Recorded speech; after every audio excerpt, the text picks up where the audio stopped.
I am originally from Bangladesh, and my name is Amin Shakhawat. I am a staff scientist in Jennifer Raymond Lab at Stanford University in the neurobiology department. I came up with this title because I have both chemistry and neuroscience or biology background. So I did my bachelor in chemistry and then MSc in organic chemistry, okay, in one of the university in Bangladesh known as Shakhawat University of Science and Technology. Yeah, and then after that, after my MSc in chemistry, I actually work to one of the pharmaceuticals called Incepta Pharmaceuticals in Bangladesh from 2003 to 2007 as a quality control chemist. And then I moved to the largest pharmaceuticals company in Bangladesh called Square Pharmaceuticals, where I work as an executive of their quality assurance department. Okay.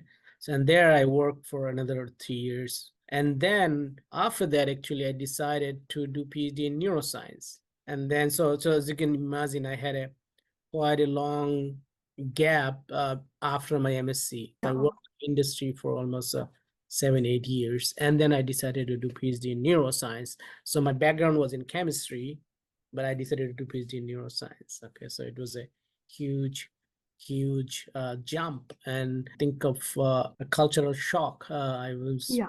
Bangladesh, and English was not my native language, or we are not. I'm not. I was. We were not speaking English, but we learn English, of course. University. So I moved to Canada, and one of the university known called Memorial University of Newfoundland. It's one of the coldest place in the world, and I came from one of the one of the hottest place in the world. Okay, so it was a struggle culturally, weather-wise, but I Yeah. survived. So I did over there. I did PhD in behavioral neuroscience. Okay, so California weather must be wonderful. and that's one of the reason I moved from Canada to Stanford. So Hmm.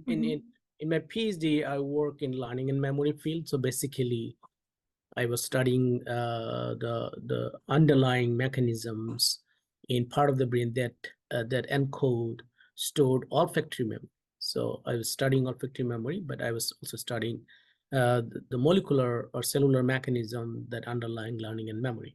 Okay, and then I moved to Stanford as a postdoc initially, and since 2015 or 2016, initially I joined as a visiting scientist because I my PhD was still under evaluations, and then I transferred as a postdoc, and since then I'm here. So now I'm working in Jennifer's lab as a neuroscientist or a staff scientist, and here I study kind of the principles that our brain use to decide what kind of plasticity mechanism it's going to use to support motor learning, actually. So in PhD, I study olfactory learning. Here I'm studying motor learning, but these are a model, okay, the learning model, different learning model. But more main research goal for me is to understand how brain learn things and how brain store memories, and how we can use those understanding the cellular mechanisms or molecular mechanism. We can use those things to our benefit to design drugs. So and uh, at the same time, I'm a consultant for this company here in the Bay Area called Neurocentria. So Oh, wow. Neurocentria, yeah. So Neurocentria is developing a drug for Alzheimer's disease. Okay, so I help because I have a pharmaceuticals background, and this drug is for memory, for Alzheimer's disease who suffer from dementia. I was using they wanted to have me as a consultant to help them with both respect. Okay. Okay, that's a brief introduction about me. So I kind of pasted all of your question here. Yeah. So you can ask whatever questions you want, but Yeah. It's gonna be mainly those questions. So how did you get interested in research in the first place? And like especially I know chemistry is a really hard major and organic chemistry, like what propelled you to choose that? to go to neuroscience To go to chemistry first. or for chemistry, for chemistry, actually, I know I when I was in high school, I remember when I first introduced to hydrogen and oxygen, all those things in the college school you're learning. And then I was always wondering, and then we have a scarcity of getting water, isn't it? Always, and pure water.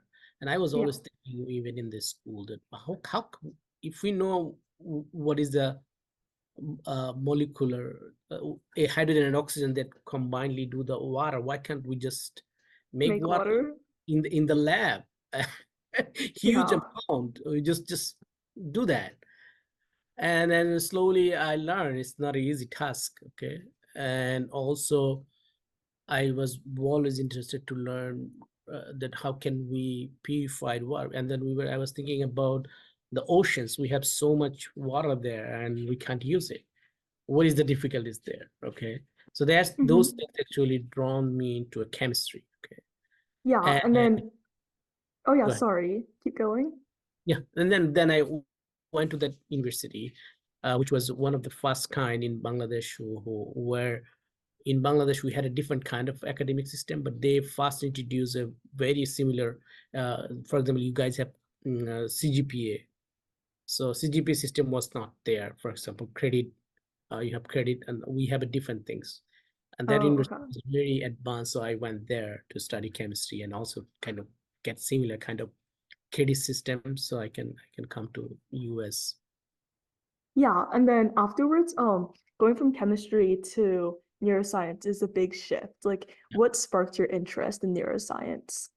Okay, so there is a very interesting story behind that. When I was working in the pharmaceuticals company, we had this uh, uh, investigator from FDA. So if you want to make a product for USA market, you have to pass investigations or pass the test or quality test that FDA, Food and Drug Administration of USA, uh, does. So they go and check your facilities over there because it's from Southeast Asia. Okay, Yeah. so they were visiting my company, and I remember I was working in one of the protocol for years. And during the interview, when they asked me about the protocol number, I totally forgot. Yeah, I was not able to remember at all, even though it was in my heart, and I was working on this. That Hmm. it pissed me off. So after but we passed the FDA inspection. That was not a problem. But after that, I was kind of trying to understand, why do we forget? What is the matter? Hmm. And then I stumbled upon a book written by one of these women from US. I forgot. She can't forget anything. Oh, like photographic memory almost. Yeah. And it's not just photographic memory. She cannot forget anything. It's always in her head. Whatever she sees in her memory all the time. Wow. Okay? So when I read the book, I realized that it's a suffering. You think, oh, if I don't forget, it's an excellent thing, but it's not. It's a suffering because you lived in past all the time, and all those things is coming to your head. And she said, I would encourage you to read that book too. She said how terrible it is to have this kind of Hmm. memories. And then I went on to look at what memory is and all those things. And then I said, oh, this is fascinating. So I wanna study neuroscience. So it was really hard for me when I reach out to a couple of neuroscience professor to hire me as a postdoc, a PhD student. Nobody wants to hire me because I don't have the background. But at the same time, I have a big gap. After MSc, I was working in industry.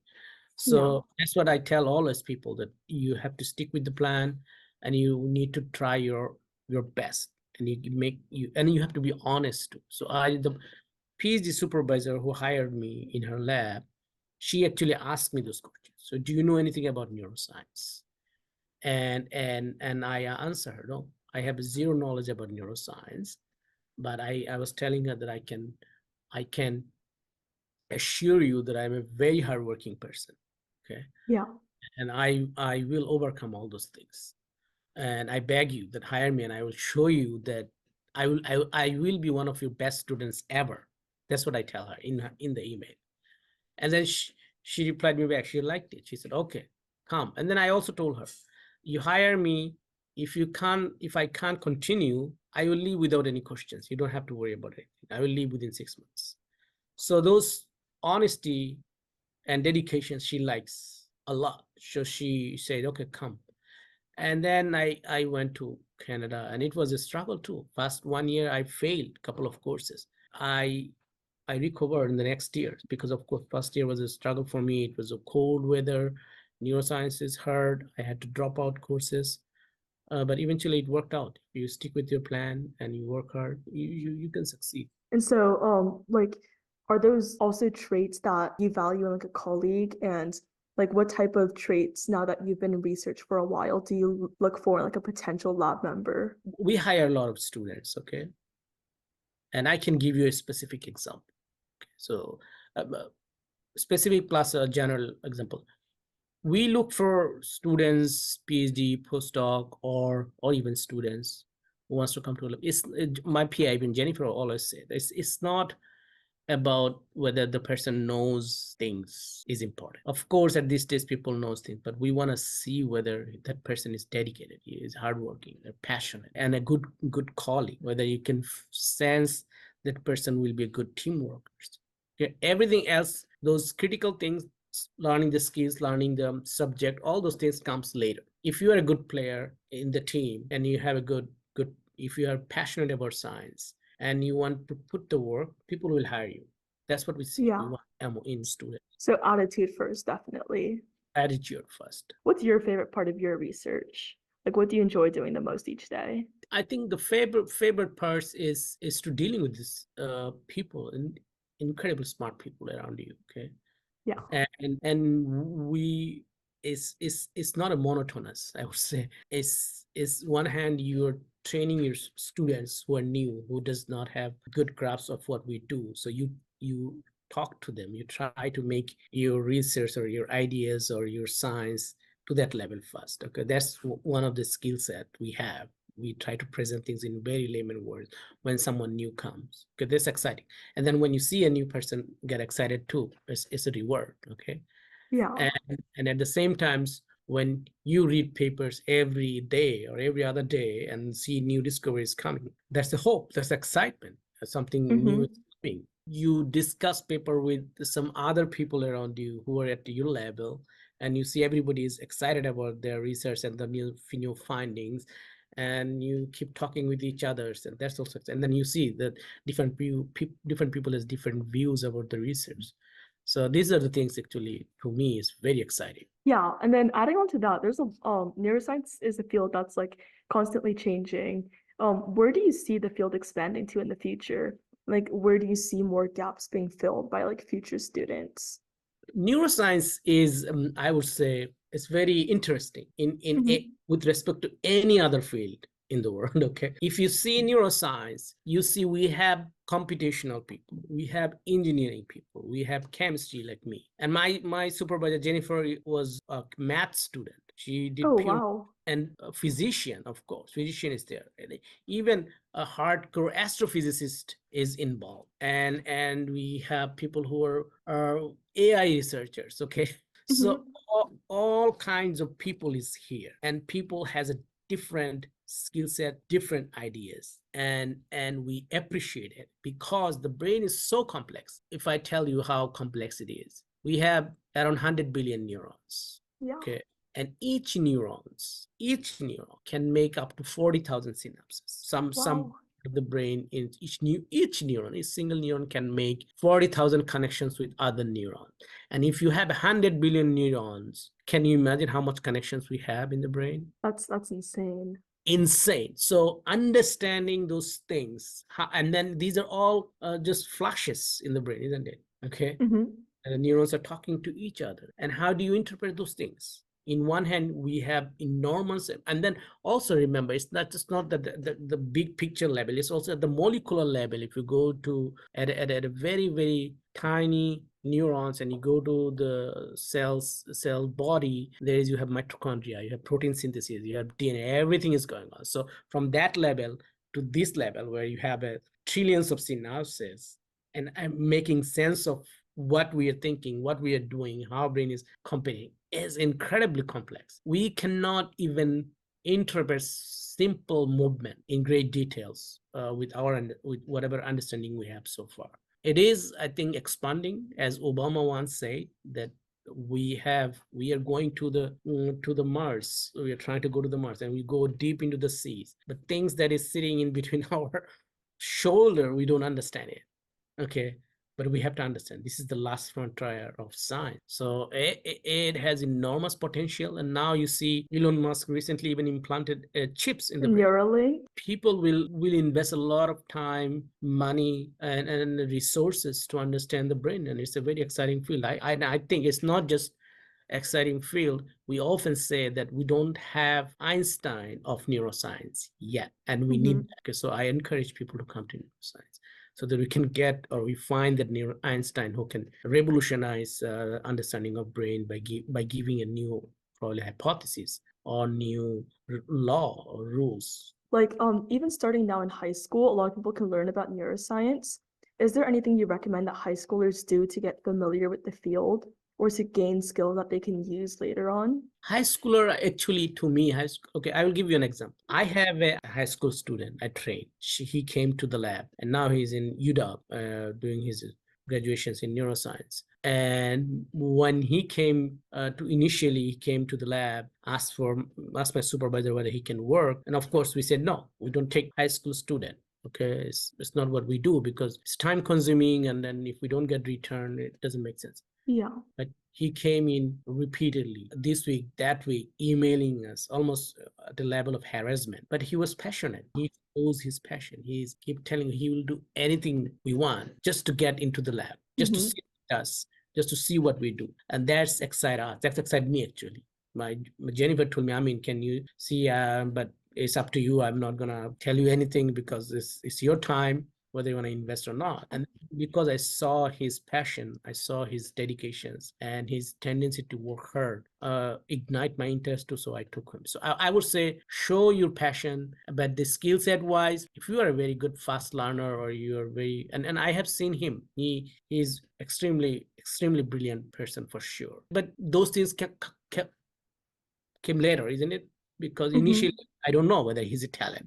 I just saw his passion, his dedications, so those things I think much more important at the very beginning. And then if you know how to read, how to understand the biology from your high school, I think you will be fine. And like, how do you suggest people find their passions?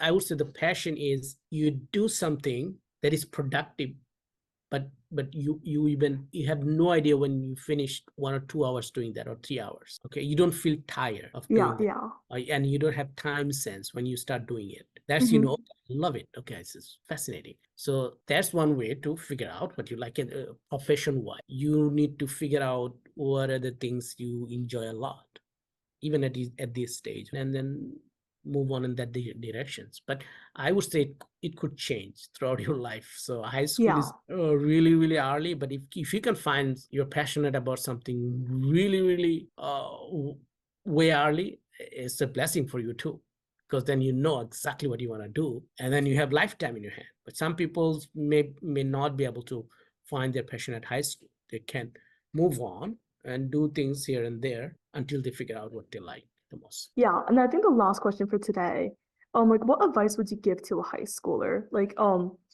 that like you wish that you got when you were in high school or even undergrad? I would say people, if someone was telling me this is a very long way to go, it's not a short path. Okay, it's not a destination. It's continuous journey.